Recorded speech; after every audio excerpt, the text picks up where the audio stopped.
Hey guys, here's our second little tutorial how to do this video. Our first one was the iDrive. So for this one, we're going to be installing the Krawler No Limits sway bar end links. And I haven't actually found a video on YouTube of how to install these, so this will kind of be sort of a crash test for the actual installation process. So we'll see how it goes, but in any case, hopefully this will help someone out there. Yeah, so I have a 2018 JLUR RUBICON, and I have a 2.5-inch Krawler lift, which currently consists of the it's the Adventure Series springs and shocks. So I'm working on slowly beefing up parts of my lift and other components, so I'll go ahead and flip you around so you can see my spring there. And when I say sway bar end links, for those of you who don't know, I'm talking about these bad boys right here. If you had a Sport or a Sahara, those are what you would be taking off every time you off-road. For us Rubicons, we have the automatic sway bar disconnect, but that does not mean that we still don't have limit issues with our sway bars.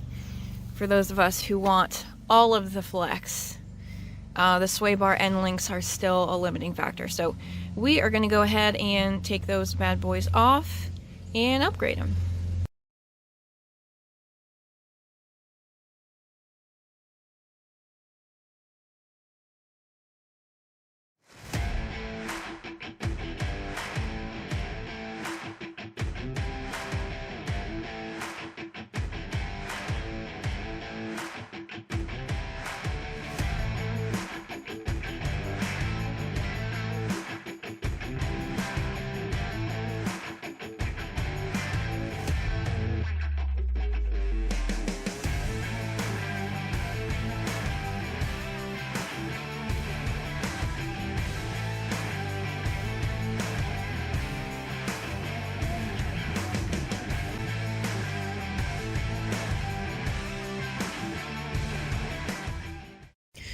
So this is the end link that came off of the driver's side. Let me show you what we're putting on. Yep.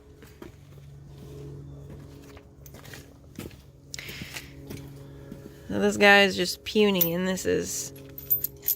I could kill someone with this. So yeah, there you go. It actually makes a big difference.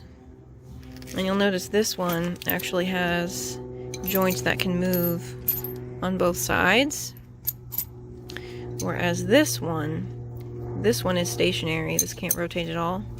Whereas this one can actually rotate in that joint just a little bit.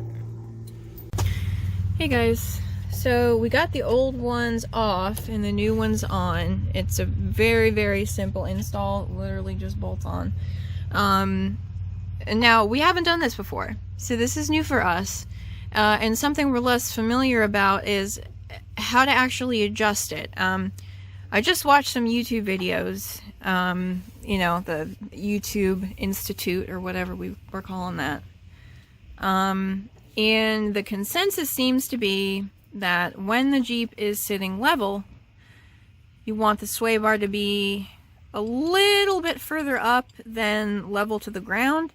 And as you can see, I'm holding the camera sort of level, and that sway bar is pretty far up. So my understanding is it's going too far up and it needs to be a little bit further down. But due to these sway bars, either end is adjustable, but we have it adjusted as far down as we possibly can. So we're gonna roll with that.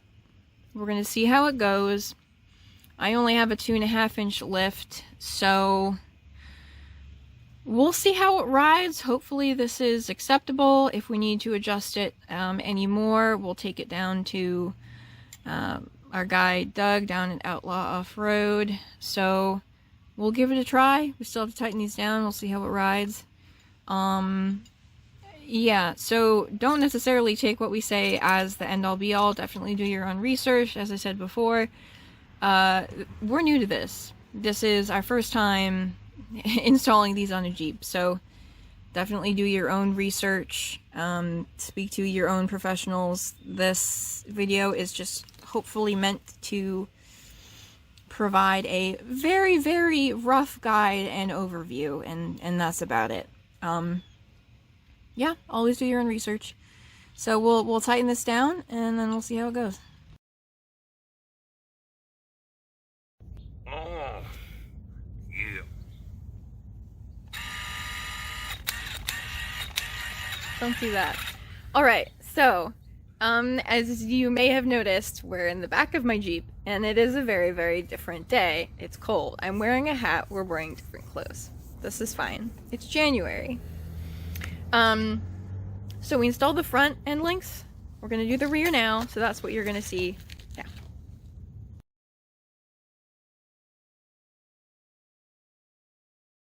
I'm gonna show the good people where the rear end links actually are. For a second, I was really worried. I was like, oh no, we're gonna have to take off the wheels. I was like, oh god. No. I was like, oh god. No. Alright, so what, you've got a 19 on that? It's 19 millimeter. 19 millimeter. And then an adjustable. Is that a metric adjustable? It is a metric. Alright, it's gonna get loud. Is it going?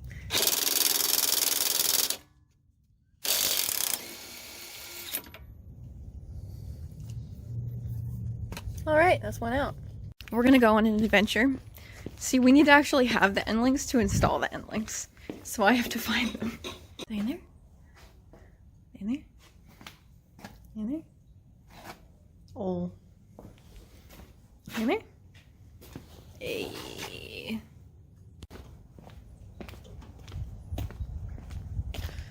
Mission was successful.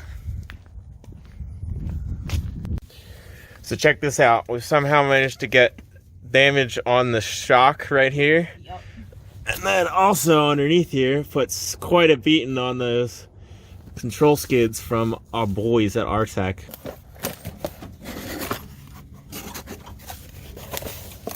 Here they are. Beefy.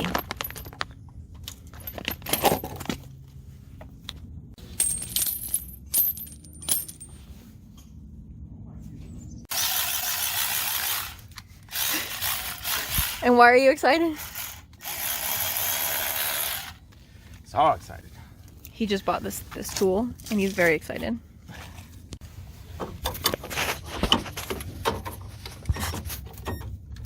Oh no, it don't have enough torque. Update. We can't use the new tool because it doesn't output nearly enough torque. So we're doing this old school.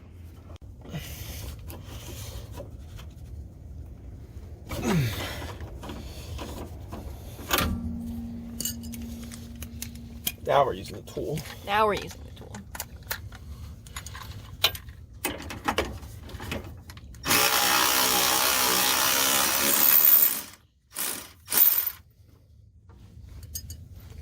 Cool. All right, so now she comes off. There we go. You can't eat that. It's not good. All right, let's do a size comparison. Old, new. Look at that.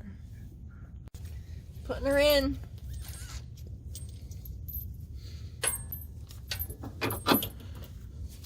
All right. That's the cleanest thing under my Jeep right now. Put on the infinite washers. Cool. Yeah. Alright, so we put the top one in, just finger tight. Put the bottom one in, just finger tight. Then we're going to torque it down. Yeah, there we go. There's the angle. There we go. Beefy. I mean, that's my goal.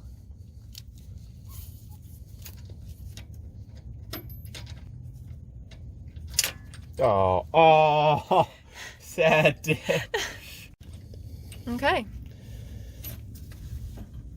Alright.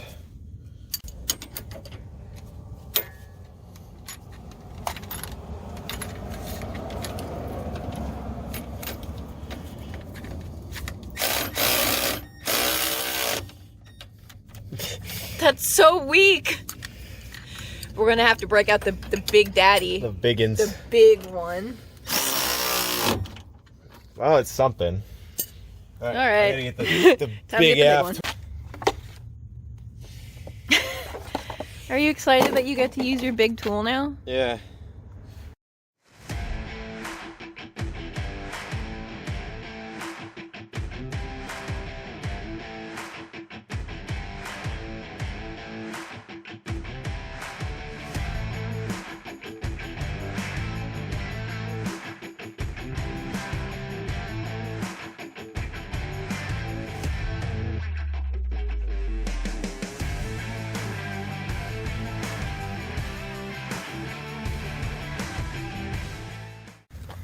Also gotta tighten the nuts that are in there.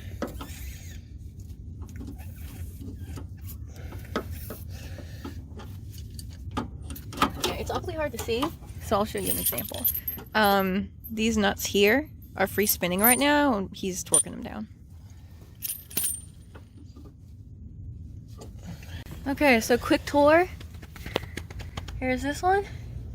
We've got those two nuts up there, which Chaz just torqued down. And then there's the one up there. Alright. It's done.